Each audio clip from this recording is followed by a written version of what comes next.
আতিনা ফি দারে দুনিয়া না হাসান আতিনা ফি দারে উকবানা হাসান ইয়া গিয়াসাল মুস্তাগীসিন ইহদিনা লাফতিখারা বিল উলুমি ওয়াল গিনা। ভাইরা আমার, আল্লাহ তাআলা বলেন যারা আখিরাতের ময়দানে আল্লাহর দরবারে দাঁড়াইয়া হিসাব দেওয়ার ভয়ে গুনাহ থেকে নিজেকে বাঁচাবে, তার ঠিকানা জান্নাতুল মাওয়া। কারা? যারা হাসরের দিন আল্লাহর আদালতে দাঁড়াইয়া হিসাব দেওয়ার ভয়ে নিজেকে গুনাহ থেকে বাঁচাবে, তার ঠিকানা জান্নাতুল हर के दारत खौफे हक़दर दिल मदम जन्नतुल मअवा देहत उरा मकाम। ভাইজান, ওয়াজ মাহফিল এটা কোনো ক্লাস না যে এখানে আপনাকে টাইটেল কামেল পাস করায় দেওয়া হবে, এমবিবিএস ডাক্তার বানায় দেওয়া হবে। আল্লাহর কোরআন নাজিল হয়েছে হেদায়েতের জন্য, ওয়াজ মাহফিলও হেদায়েতের জন্য। কথা বুঝেন নাই? আর হেদায়েতের চাবি আল্লাহর হাতে। কার হাতে? আল্লাহর হাতে। কার কথায় কখন দিল নরম হবে, হেদায়েতের বাতি আল্লাহ জ্বালায় দিবেন, কোন বান্দা জানার কোন উপায় নাই। এজন্য দিলকে নরম করে বসেন। কিসের বড় বড় ভাব? হ্যাঁ, দুনিয়ার লাইনে আপনি দুর্বল, বড় বড় সবলওয়ালারাও ধ্বংস হয়ে গেল। আখিরাতের লাইনে আপনি আমি কোন সীমানার মধ্যে নাই। আমি মাওলানা, আমি মুফতি সাহেব, আমি মুফাসসির, আমি মুহাদ্দিস, আমি খতিব সাহেব, আমি বড় বক্তা। কিন্তু একবার চিন্তা করে দেখেন, এই জমিনের মধ্যে বড় বড় আল্লাহওয়ালা, বড় বড় মুফাসসির, এদের হাজার ভাগের এক ভাগও আমার মধ্যে নাই। আছে? হাটহাজারীর শাহ আহমদ শফি রহমাতুল্লাহ আলাইহি কত বড় আল্লাহওয়ালা, কত বড় ইলমওয়ালা, মৃত্যুর আগের দিন পর্যন্ত আল্লাহর বান্দা বুখারী শরীফের দর্শে বসতেন। দীর্ঘ টাইম যে কথা বলতে কষ্ট হয়, 2-2.5 ঘন্টা কিতাব পড়াইতেন ছাত্রদেরকে। এটা হাদিসের বরকত, হাদিসের বরকত। হাঁটতে পারে না, কথা বলতে পারে না, হাদিসের ক্লাসে বসছে, আল্লাহ বরকত আলাদা দিয়ে দিয়েছে। এটা আল্লাহ প্রদত্ত, এটা বান্দার হাতে নাই। আচ্ছা, খুব খেয়াল করেন, একটু খেয়াল করেন যুবক ভাইরা, একটু খেয়াল করেন। আমরা যত বয়ান করি কোরআন হাদিসের, এই সব ইলম দেখেন কোরআন শরীফ, এই যে কোরআন শরীফ 250 গ্রাম ওজন নাই, 250 গ্রামও পাওয়ার কত? কোরআনের একটা ধারা তাফসীর, খুব খেয়াল করো। এই তাফসীরের উপরে কেউ যদি তাফসীর গুলো অধ্যয়ন করে, 1000 বছর হায়াত দিলেও তার তাফসীর শেষ করতে পারবে না। পারবে? কোরআনের আরেক ধারার নাম ফতুয়া, ফিকহ। ফিকহের উপরে যদি যেই সমস্ত ফতুয়ার কিতাব লেখা, এগুলো যদি কেউ অধ্যয়ন করে, কোটি বছর অধ্যয়ন করলেও শেষ করতে পারবে না। কোরআনের এক ধারা। কোরআনের আরেকটা ধারা হলো দর্শন, হিকমত। দর্শনের উপরে যেই পরিমাণ কিতাব লিখেছেন দার্শনিকগণ, এগুলো অধ্যয়ন করলে 1000 বছর চলে যাবে, শেষ করা যাবে না। 250 গ্রামের কোরআনটার মূল্য কত, ওজন কত? যদিও এটার ওজন 250 গ্রাম, কিন্তু হাকিকতে ওজন কত? গোটা দুনিয়ার মানুষও এর ওজন বহন করতে পারে না। আপনি চিন্তা করছেন এটা কেমন দামি কোরআন, যে কোরআনের দিকে তাকাইলেই সওয়াব। শুনবেন কথা, রাসূলের হাদিস থেকে বলছি। নবীজি বলেন, ও বান্দা, আল্লাহর কোরআন এটা অন্যদের কিতাবের মতো কিতাব না, এটা কালামুল্লাহ। বলে এটার দাম কত? কয় যে পড়বে সে যেই পরিমাণ সওয়াব পাবে, যারা শুনবে সেই শুননেওয়ালাও সেই পরিমাণ সওয়াব পাবে। সুবহানাল্লাহ। আইয়ে না ভিতরে ভাব, না ভিতরে ভাব ঢুকছে। কিসের ভাব? আমলের। আচ্ছা, আপনারা আমলের যে ভাব দেখান, আপনারা আমল কবুলিয়তের গ্যারান্টি আছে? মাস্তানি করেন কেন আমল দিয়া? আরে বাপ রে বাপ, আমি তাহাজ্জুদ পড়ি, আমি ইশরাক পড়ি, আমি আওয়াবিন পড়ি, আমি দরুদ পড়ি, আমি যাকাত দেই। আপনার আমল যে করলেন, হজ করছেন, কথার কথা, হজ যে কবুল হইছে তার গ্যারান্টি? তাহলে বাহাদুরি করেন কেন? বাহাদুরি তো করতে পারে আবু বকর, কথা ঠিক না? কেন? জান্নাতের টিকিট পেয়েছেন দুনিয়ায়, আশারায়ে মুবাশশারা। বাহাদুরি করতে পারেন ওমর, বাহাদুরি করতে পারেন সাহাবায়ে কেরাম, কিন্তু আবু বকরের মতো বান্দাটা বাহাদুরি করবেন কি? নামাজে দাঁড়াইয়া সারা রাত কাঁদতেছে। নবীকে, আবু বকর আপনি কাঁদেন কেন? জাহান্নামের ভয়। কেন? আপনার না জান্নাতের টিকিট দেওয়া আছে? 10 জন সাহাবা, এর মধ্যে আপনার সিরিয়াল কত? কথা বলবেন না? আবু বকর সিদ্দিক রাদিয়াল্লাহু তাআলা আনহুর সিরিয়াল কত? আমি সিরিয়াল 1। আপনি কাঁদেন কেন? আবু বকর কান্না করে বলেন, পয়গম্বর, আমি একটা কাপড়ের দোকান দেই। বলবো? হেদায়েতের মালিক কে? তুমি বয়ে বয়া কাগজ কলম লয়ে বইছো। হাফিজুর রহমান ওয়াজ করতে আসলো, কি তাফসীর করে তাই দেখবো, কয়টা আয়াত পড়ে কয়টা হাদিস পড়ে তুমি গনতেছো।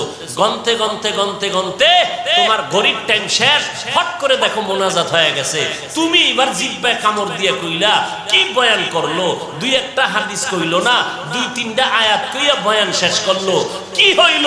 আর একদিকে এক যুবক চিৎকার দিয়া পাগল হয়ে কাঁদতে গুনাহ থেকে তওবা করে বলছে, আল্লাহ, জীবনে আর দাড়ি কাটবো না, বেপরদায় চলবো না, মা বাবাকে কষ্ট দিব না। আল্লাহ, আজকে থেকে নামাজ ধরে ফেললাম। তোমার ওজন আর তার ওজন হিসাব করো। চালাকি ছাড়ো, মাওলার মুহাব্বতের রশিকে ধরো। চালাকি ছাড়ো। আবু বকর বলে, নবী, আমার একটা কাপড়ের দোকান আছে। তো আজকে সকালবেলা একজন মহিলা আমার দোকানে এসে বলে, আবু বকর, আপনার দোকান থেকে বহুদিন আগে আমি একটা কাপড় নিয়েছিলাম, এটা ফেরত দিয়ে দিলাম, টাকা ফিরায় দেও। আমি টাকা ফিরায় দিলাম। এরে পর্দার আড়ালের আম্মা জানেরা, ও যুবকেরা, ও বৃদ্ধ বাবাজিরা, কিসের দুনিয়ার বাহাদুরির ভাই? আপনাদের নোয়াখালী চাটখিল সম্ভবত এই এলাকার স্বর্ণের হীরাখণ্ড। ইলমে নববীর একজন স্বর্ণাক্ষরের ইতিহাস রচনা করে যিনি গেছেন, যার তাফসীর বুঝার জন্য, বয়ান বুঝার জন্য অনেক এলেম নিয়ে বসা লাগবে। নোয়াখালীর মানুষ, চাটখিলের মানুষ চিনলা না রে বাবা। সারা দেশ জুড়ে তাফসীর করেছেন, যার বয়ান বুঝতেও জ্ঞান লাগে। কি লাগে? বলেন তো, কার নামটা বলতে চাই? হাবিবুল্লাহ মিসবাহ রাহমাতুল্লাহ আলাইহি। আল্লাহ তার জান্নাতের মাকাম উঁচু করে দিন। যদি কোন হুজুর এটা কি কইলেন, আচ্ছা, তার 2-1টা বয়ান আছে, একটু শুনে দেখেন, যাদের জ্ঞান আছে, শিক্ষিত মানুষ, শুনে দেখেন চাটখিলের রত্ন কি রেখে গেল, কি পরিমাণ এলেন। তাহাজ্জুদের সেজদায় মরে গেছে। ইন্তেকালটা হয়েছে কি অবস্থায়? তাহাজ্জুদের সিজদায়। তিনি যখন কোন জায়গায় আলোচনায় বসতেন, ময়দানে শুধু ওলামায়ে কেরাম, আর সাধারণ মানুষ জায়গা পাইতো বাইরে। পুরা মাঠ ভর্তি আলেম, স্টেজ ভর্তি আলেম। তার বয়ান বুঝার মতো মেধা নাই। কি এলেম এই নোয়াখালীর জমিনে! নোয়াখালীর রত্ন, উজানির কারি ইব্রাহিম। এই নোয়াখালীর মুসলমান, চিনলা না তোমরা? নোয়াখালীর রত্ন, হাজারো উলামায়ে কেরাম এই নোয়াখালীর জমিনে। আমরা সেই ছোটবেলায় শুনতাম, আমগো দেশে নোয়াখালীর মুন্সি, এরা গিয়ে গিয়ে মানুষকে দিন শিখাইতো, আলিফ বাতা পড়াইতো, আরবি পড়াইতো। আর এখন কেমন যেন আমাদের মুভমেন্ট হয়ে গেছে, একটু পাগড়ি টাগড়ি দেখলে, আমল টামল দেখলে তারা কেমন পছন্দই করতে চায় না। এত বুজুর্গগিরি ভালো না, কি ভালো? নামাজ না পড়া ভালো? আবু বকর সিদ্দিক রাদিয়াল্লাহু তাআলা আনহু বলেন, নবী মহিলাটা সকালবেলা কাপড় নিয়ে আসলো, আমি টাকা ফিরাই দিলাম। আর জিজ্ঞেস করছিলাম, ও আম্মা জান, আপনি কাপড় নিলেন বহুদিন আগে, ফিরাইলেন কেন? আমার পছন্দ হয় নাই। কি হয় নাই? নবীজি শুনতেছেন, তো কি হইছে?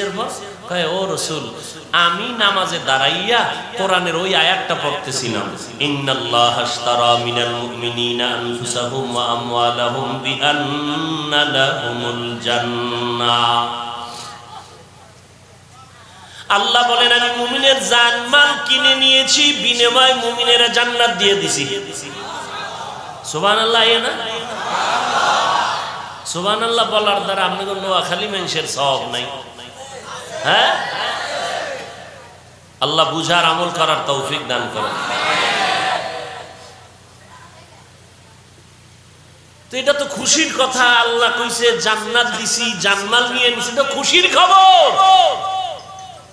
কয়, ইয়া রাসূলুল্লাহ, কিয়ামতের ময়দানে যদি আল্লাহ আমাকে জিজ্ঞাসা করে, আসামির কাঠ করে, আবু বকর আমি জান্নাত দিছি, তোমার জান্নাত নিয়েছি, বলো আমার জান্নাতের জন্য কি করেছো? আমি আবু বকর বলবো, নামাজ পড়েছি, রোজা রাখছি, তেলাওয়াত করেছি, জিকির করেছি। আল্লাহ যদি কয় তোমার আমল তুমি নিয়ে যাও, আমার জান্নাত দিয়া দাও, কেন আল্লাহ যদি কয়, রে আবু বকর যত আমল করছো আমি আল্লাহর কাছে পছন্দ হয় নাই, কি বুঝবেন বলেন তো? কেমনে বুঝাই? আবু বকরের মতো বান্দা নবী বলেন, যার পাল্লা সমস্ত দুনিয়ার মুমিনদের আমলের পাল্লা থেকে ভারী হবে। শুধু আবু বকরের ইতিহাস বললে রাত পার হয়ে যাবে।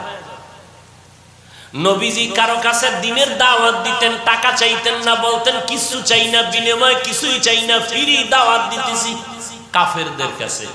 আর আপন বন্ধু সাহাবায়ে কেরাম এদের কাছে রুমাল বিছাইয়া, চাদর বিছাইয়া বলতেন, দান করো, দান করো, দান করো, বেশি করো, বেশি করো, যুদ্ধে যাব। আজকে দান করো করো যখন নবী বললেন, ওমর মনে মনে চিন্তা করলেন, বেশি দান কইরা আমি বেশি দোয়া নিব নবীর থেকে। ওসমান রাদিয়াল্লাহু আনহু ভাবলেন, আজকে বেশি দান দামি করে আমি নবীর থেকে দোয়া নিব। আলী বললেন, আমিও নিব। মনে মনে ভাইবা সব দান নিয়ে হাজির। এবার নবী কয়, ওমর কি পরিমাণ দান করলেন? কয়, যত সম্পদের অর্ধেক দিয়ে দিলাম। ওসমান কি পরিমাণ দান করলেন? এই পরিমাণ। আলী কি পরিমাণ দান করলেন? এই পরিমাণ। আবু বকর কয়, আমার ঘরে যা ছিল সব দিছি। সব দিছি বলতে ওমরের বেশি? কয় না, ওমরের 100 ভাগের 1 ভাগও না, কিন্তু বেশিটা কেমন? আমার ঘরে জারু দিয়া যা ছিল সব দিছি, কিচ্ছু নাই, আল্লাহ আছে আর আপনি নবী আছেন। নবী তাকায় রয়েছে, এমন ত্যাগ। হঠাৎ করে জিব্রাইল আমিন এসে হাজির। জিব্রাইল আলাইহিস সালাম এসে বলতেছেন, পয়গম্বর, প্রতিদিন আল্লাহ আপনাকে স্পেশাল সালাম দেয়, আজও সালাম দিছে, তবে আজকে আলাদা করে আমার আল্লাহ আবু বকরের সালাম পাঠিয়েছে। কত দাম আবু বকরের! এলেমের কোন অহংকারী আছে? অহংকারী থাকলে মানুষ নামাজে কান্দে। হ্যাঁ, আমি আলেম, আমি বক্তা, আমার টেনশন কি? যদি এই নিয়ত থাকে তো জীবনে আমার বয়ানে কান্না আসবে না, দিল নরম হবে না। যখনই আমি চিন্তা করব যে আবু বকরের মতো বান্দাটা জান্নাতের টিকিট পাইয়াও যদি নিজের মনে করেন আমি দুর্বল, আল্লাহ যদি কয় কোন আমল পছন্দ হয় না, তখন আমার কি উপায় হবে? ওই চিন্তা যখন আমি ভিতরে ঢুকাবো, তখন আমার দিলটা নরম হয়ে যাবে। আমি বান্দার যত নামাজ পড়ি, আসলে নামাজটা নামাজের মতো হয় না, মানুষকে দেখানোর জন্য নামাজ পড়ি। একা একা যখন পড়ি, জোহরের 10 রাকাত পড়তে লাগে মাত্র 5 মিনিট, আর মানুষের সামনে পড়লে 4 রাকাতে লাগে 6 মিনিট। এবার বুঝেননি নামাজটা কেমন ইখলাসওয়ালা? 10 রাকাত যখন একা একা পড়ি 4 মিনিট, মানুষের সামনে যখন পড়ি 4 রাকাতে 5 মিনিট। তাহলে নামাজটা মানুষকে দেখানোর জন্য পড়েছি, আবার নামাজ পড়তে দাঁড়াইয়া দেখতেছি আমারটাই সঠিক আর সব নামাজ বেঠিক। এরকম কোয়ালিটির মানুষ আছে না নাই? কি আমি নাভির নিচে হাত বেঁধে নামাজ পড়ি, মনে করতেছি বুকের উপরে যারা হাত বেঁধে নামাজ পড়ে তারা আমার মতো না, তারা কামেল না, আমি কামেল। আবার যদি কেউ মনে করে আমি বুকের উপরে হাত বেঁধে নামাজ পড়ি, নাভির উপর নিচে যারা হাত বেঁধে নামাজ পড়ে তারা কামেল না, আমি আল্লাহর বান্দা কামেল। এই যদি হয় অন্তরের হালাত, তাহলে আপনার আমার আমলের মধ্যে খোদার কসম ইখলাস নাই, আর কোন আমল কবুল হবে না ইখলাস ছাড়া। ওয়ামা উমিরু ইল্লা লিয়াবুদুল্লাহ মুখলিসিনা লাহুদ্দিন। আল্লাহ বলেন আমি হুকুম করলাম ইবাদত করবা ইখলাসের সাথে। ইব্রাহিম নবী দোয়া করতেছেন, ইন্না সালাতি ওয়া নুসুকি ওয়া মাহইয়ায়া ওয়া মামাতি লিল্লাহ ওয়া মামাতি লিল্লাহি রাব্বিল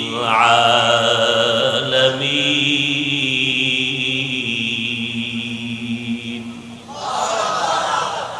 আবু হানিফা ব্যবসা করছেন, ওমরে ফারুক ব্যবসা করেছেন, আমার নবী নিজেই ব্যবসা করেছেন, আবু বকর ব্যবসা করেছেন, ওসমান ব্যবসা করেছেন। ও ব্যবসায়ী ভাই, আল্লাহ বলেন বান্দা তোমাকে আমি আল্লাহ ব্যবসা করতে নিষেধ করি না, বরং কোরআনে আইন জারি করলাম, আহাল্লাল্লাহুল বাইআ ওয়া হাররামার রিবা। ব্যবসাকে হালাল করেছি, সুদ আমি হারাম করেছি, কারণ সুদ মানুষের অকল্যাণ ডেকে আনে। ব্যবসা হালাল। মদিনার নবী বলেন, ক্বালান নবী সাল্লাল্লাহু আলাইহি ওয়া আলিহি ওয়া সাল্লাম, আত-তাজিরুস সুদুকুল আমিন মা'আন নাবিয়্যিনা ওয়াস সিদ্দিকিন ওয়াস শুহাদা'i ওয়াস সালিহিন। ও ব্যবসায়ীরা, সততার সাথে যদি ব্যবসা করো, হারাম কথা না, হালাল কথা, মিথ্যা কথা না, সঠিকভাবে যদি নবীর তরিকায় ব্যবসা করো, আমি নবী ওয়াদা করলাম সাদিকিন, সালিহিন, শুহাদায়ে কেরাম, নবীদের সাথে তুমি জান্নাতে থাকবা। কোন ব্যবসায়ী যে মিথ্যা কসম খায়? দোকান থেকে, ঢাকার থেকে কাপড় কিনে আনছে, একটা লুঙ্গির দাম 250। নোয়াখালী আপনার চাটকিল দোকানে ঢুকতে গিয়া খরচ হইছে আরো 50। কত হইল? কাপড় কিনছে কত, খরচ কত, টোটাল কত? এখন যদি বেচতে গিয়া কয় খোদার কসম 300 টাকায় কাপড় কিনছি, পুরা টাকা হারাম। সে কাপড় কিনছে 250, 300 বললো কেন? মিথ্যাবাদী।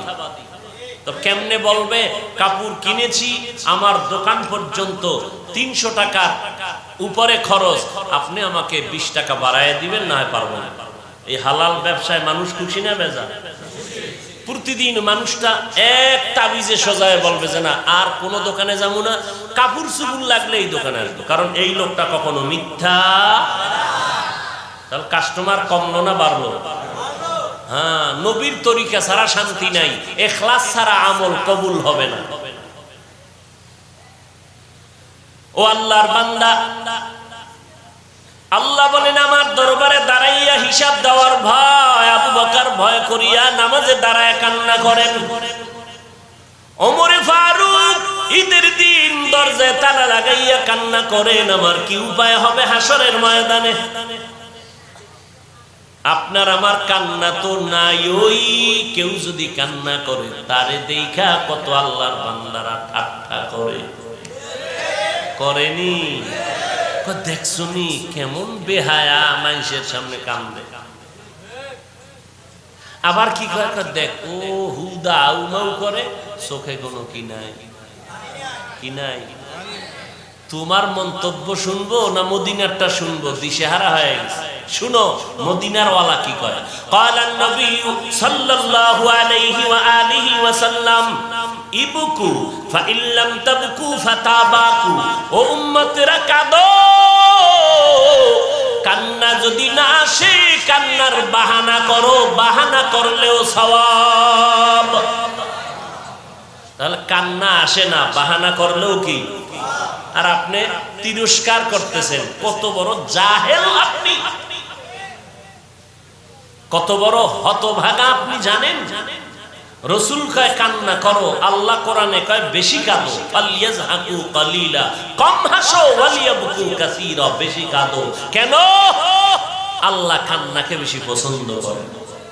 আর কান্নাওয়ালার দোয়া কখনো খালি ফেরত যায় না। কাঁদবো কেন? জাহান্নামের আগুনের শাস্তির ভয়।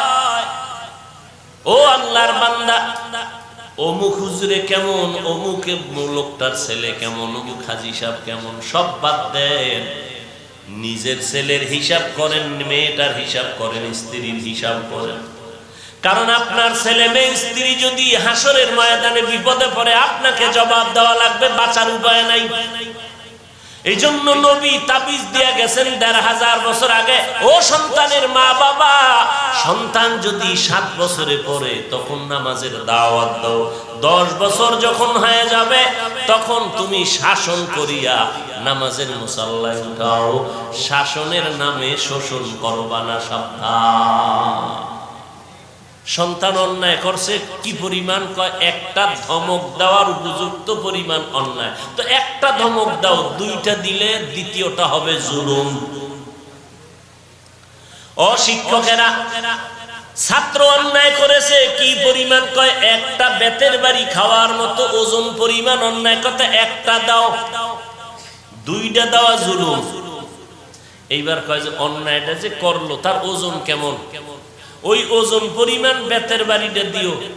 ওজন হইল মাত্র ৫০ গ্রাম, তুমি বেতের বাড়ি দিছো ২৫০ গ্রাম, জুলুম। জান্নাত পাওয়া এত সোজা? অনেক সোজা, যদি আল্লাহর এবং রসুলের তরিকা মানিয়ে চলে, সব সহজ। আর যে মানবে না ওর জন্য সব বাঁকা। আল্লাহ তাআলা বলেন, বান্দা পেছনে যত অন্যায় করেছো তওবা করে নাও। অন্যের দিকে আঙ্গুলটা না দিয়া নিজের দিকে দাও। অন্যের দোষ চর্চা না করিয়া নিজের হিসাব করো। আজকে এই ময়দানে আমরা সবাই বসে আছি, আমি চেয়ারে বসে বয়ান করি, কিন্তু এলাকা একটা মানুষও জানে না আমি কত বড় অপরাধী, অন্যায়কারী। কত মানুষ আইসা বললে, হুজুর আমার বাচ্চাটার একটু দম করে দেন, অসুস্থ। কত মানুষ আইসা একটু পানি পড়া নাই, বলে হুজুর পানিতে দম দেন, আমার আব্বা বিছনায় পড়ে আছে। মানুষ যদি জানতো আমি কত বড় অন্যায়কারী, কেউ আমার সম্মানের জায়গায় বসাইতো না। ঠিক আপনি আপনার জায়গায় চিন্তা করেন, এই মোবাইল নামের গজব হাতে নিয়ে কি পরিমাণ অন্যায় করলেন। একটু নিজেরে নিজে প্রশ্ন করেন, এই মোবাইলের কারণে কত গুনার করার কারণে আজ হাত না পাক, চোখ না পাক, জিহ্বা না পাক, অন্তর না পাক। ও আল্লাহর বান্দা, আজকে মোনাজাত, সবাই মোনাজাত দিতেছি, ডানে কান্না করে, বামে কান্না করে। আমার চোখে কেন পানি নাই? গুনার কারণে দিলটা পাথর হয়ে গেছে। পুলিশে আসামি ধইরা থানায় নিয়ে আরে বেত্রাঘাত, আরে ভিডা, কোনো কান্না নাই, চোখে পানি নাই। পুলিশে ফিডাইতেছে আসামিরে, কোনো কান্নাও নাই, চোখে পানিও নাই। অথচ আল্লাহর এক বান্দা বয়ান করতেছে, ২০০ হাত দূরে বই একটা যুবক হাউমাউ করে চিল্লাইতেছে। একটু চিন্তা করে বলো, ওই যুবকের কে বেত দিয়া মারলো, কেন কাঁদতেছে? আল্লাহ পাকের কুদরত বড় কঠিন। আসলে আমরা দুনিয়া চিনছি, দুনিয়াটা বুঝি, আখেরাত চিনি না, আখেরাত বুঝতেও চাই না, খেয়াল করিয়াও শুনি না। যদি খেয়াল করে শুনতাম কথাগুলো দিলের মধ্যে গিয়া দাগ কাটত। ও আল্লাহর বান্দা, অন্যের হিসাব পরে মিলাও, নিজের হিসাবটা মিলাইয়া এখনো সময় আছে, তওবা করে নাও।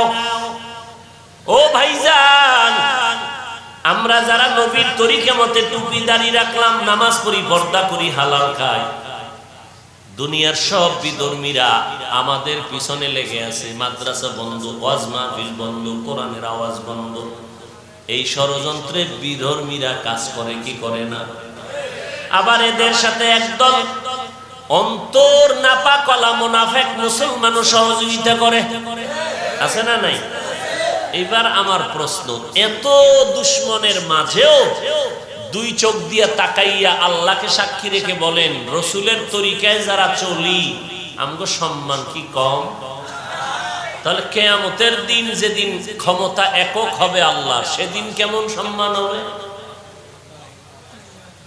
ও আল্লাহর বান্দারা, আমি তো আপনাদের এই কথা বলি না যে সবাই চাকরি ছেড়ে দেন, স্কুল কলেজ ভার্সিটি ছেড়ে মাদ্রাসা আসেন না, একবারও বলি না। কেউ বললে আমি তা সমর্থন করি না, বরং আমি দিল খুলে বলে যাই, রে যুবক, স্কুলে আছেন আলহামদুলিল্লাহ, কলেজে পড়েন আলহামদুলিল্লাহ, চাকরি করেন আলহামদুলিল্লাহ, ব্যবসা করেন আলহামদুলিল্লাহ, ডাক্তারি পড়েন, ইঞ্জিনিয়ারিং পড়েন, প্রফেসর হবেন আলহামদুলিল্লাহ, সব করেন, কোনো বাধা নাই। আল্লাহও বাধা দিবেন না, নবীও বাধা দিবেন না।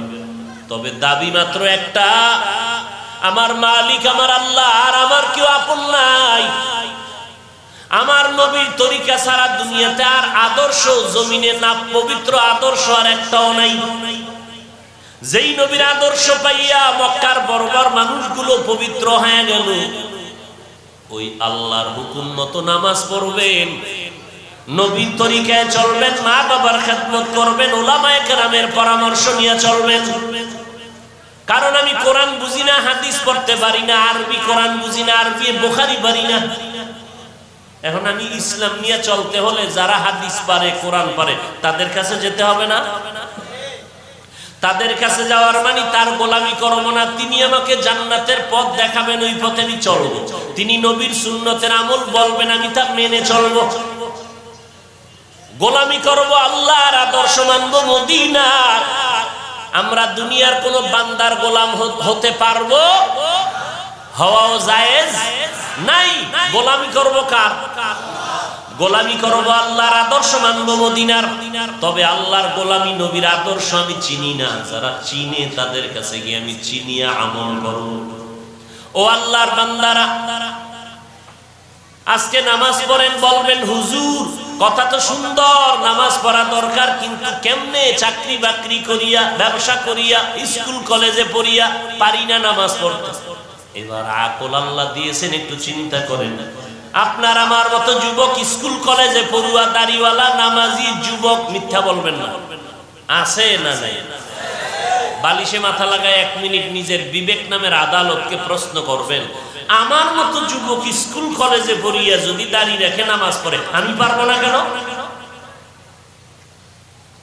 আমার মতো যুবক র্যাব, আর্মি, পুলিশ, বিডিআর এর চাকরি করে, দাড়িওয়ালা, নামাজি আছে না নাই?